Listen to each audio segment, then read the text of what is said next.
Konnichiwa, hammaga sizlar bilan birga Mitsushi. Yaqin paytlarda animelar juda ham ko'p chiqishni boshladi. Bular orasida albatta hammasi ham sifatli emas, lekin ular orasida juda ham ko'p qiziqlari bor. Bugun bo'lsa aynan bahorda chiqadigan animelar haqida gaplashamiz. Men aynan bahorda chiqadigan Luboy animelar haqida gapirmayapman, aynan eng qiziqlari haqida aytmoqchiman. Videoni boshlashdan oldin iltimos qilardim, shu videoni like-ni ko'paytirib berishinglarni. Albatta, aynan shunday qiziq videolar chiqishi uchun like-lar yetarlicha bo'lishi kerak. Shuning uchun 3 sekund vaqtingizni ayamashingizni so'rardim.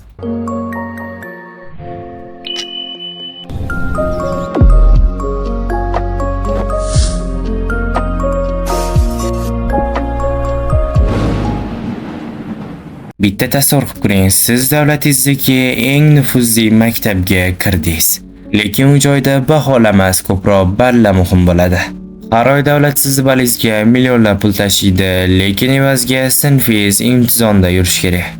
Bizning bosh qahramonimiz Ayane Koji yoshligidan beri hech qanday mehr olmagan, u shunchaki robotdek tarbiya qilingan. Bu animening 4-fasli 1-apreldan boshlanadi.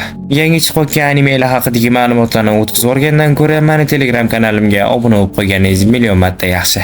Bu yerda sizlar ko'radigan animelarni treylerini tashab qo'yganman. Tayo ismli bolaning oilasi avtohalokatda vafot etdi.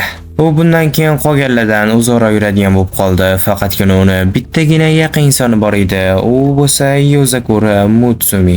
Tez orada Tayo bir narsani bilib oldi. Mutsumi aslida dunyodagi eng qudratli josuslar oilasini 10-rahbari ekan. Bu narsani sezib qolgan Mutsumining akasi Tayoni o'ldirishga harakat qiladi. Tayoni tirik qolishining yagona yo'li Mutsumiga uylanish edi.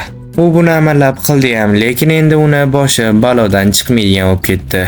Josuslarning rahbarga uylangandan keyin yana nimani ham kutasan? Lekin qiz chiroyli ekan, mayli shunga ularni meni ko'rib ko'rsa bo'ladi.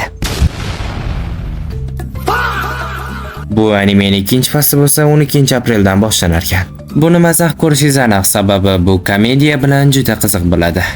Oddiy bir ofis xodimini pichoqlab o'ldirib ketishdi. Lekin u o'limidan oldin boshqacha g'alati ovozlarni eshitdi. Bu qandaydir tizim ovozida. Agar siz sovuq otaman desangiz, bu tizim sizni sovuqqa chidamli qila olishi mumkin. Va yana va hokazo, bu juda ko'p narsalarga qodir. U boshqa dunyoda iblisning qiroli yoki eng kuchli inson bo'lib tug'ilmadi, u shilimshiq bo'lib tug'ildi. Boshqacharoq aytganda, slime. Bo'ldi, yetarlicha aytib berdim. Endi bu animeni o'zingiz ko'rganingiz yaxshi. Agar bu animega qiziqishi shunchalik ko'p bo'lib ketadigan bo'lsa, hatto uni o'zim ham sharh qilib YouTube'ga qo'yishim mumkin. Endi eng qiziq joyga keldik. Bu animening 4-fasli 2026-yil, ya'ni shu yil 3-apreldan boshlanadi. Bu endi 5 ta bo'limga bo'linar ekan, bu taxminan 60 ta qismni tashkil qiladi. Buni aniq sababi manganing 3-bobi yakunlandi, shu bilan juda ko'p qismlar chiqarilyapti. Bu animening fanatlariga havas qildim. Mayli, keyingi animega o'tamiz. Bu dunyoni osmondan keladigan yovuz kuchlardan himoya qilish uchun eng kuchli 5 ta sehrgar osmon tepasida ulkan to'siqni ushlab turishadi. Bu dunyoda sehr hamma narsa, agar kim sehr qila olmasa, u jamiyatda eng quyi qatlama hisoblanadi. Baxtga qarshi bosh qahramonda hech qanday sehr yo'q. U hatto oddiygina bitta lampochkani ham yoqa olmaydi. Lekin shunga qaramasdan unda juda ko'p jismoniy kuch bor. Mayli, shu bilan amallab keta olar. Uni buncha ko'p harakat qilishiga yagona sababi uni bolaligidagi do'sti Elfariyaga va'da bergan. Aynan u bilan birga minorani eng tepasida uchrashishga. Bu animening allaqachon 1-fasli tugab bo'lgan. Buni 2-fasli 2026-yil 12-apreldan boshlanadi.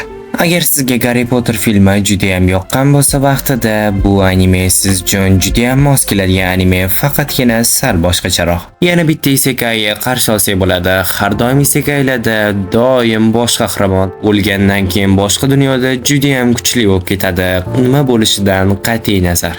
Lekin bo'lsa bu anime boshqacha. Bosh qahramon Subaruni o'ldirishadi. Qayta.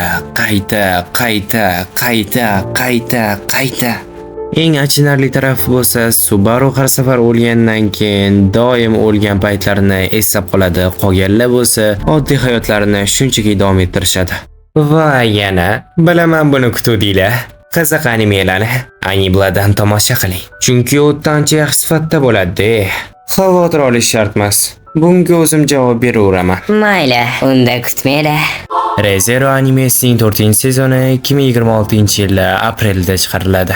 Bu hammasi 19 qismi tashkil qilar ekan. Lost 11 epizod 8-apreldan chiqadi. Reconquest 8 epizod 12-avgustdan chiqadi. Oddiyroq tushuntiradigan bo'lsam, ikkita qismga bo'linar ekan. Re:Zero'ni ko'rmaganlar yaxshi sifatda animelardan ko'rganingiz yaxshi. Afsuski, bahorgi animelar orasida eng qiziqlari aynan faqat shular edi. Men qo'limdan kelgancha videoni uzoqroq qilishga harakat qildim, lekin baribir uncha ko'p anime yetmadi. Mayli, endi keyingi videolarda ko'rishamiz. Keyingi videoda yangi anime chiqadi. O'zingizlar ko'rib baho berasizlar.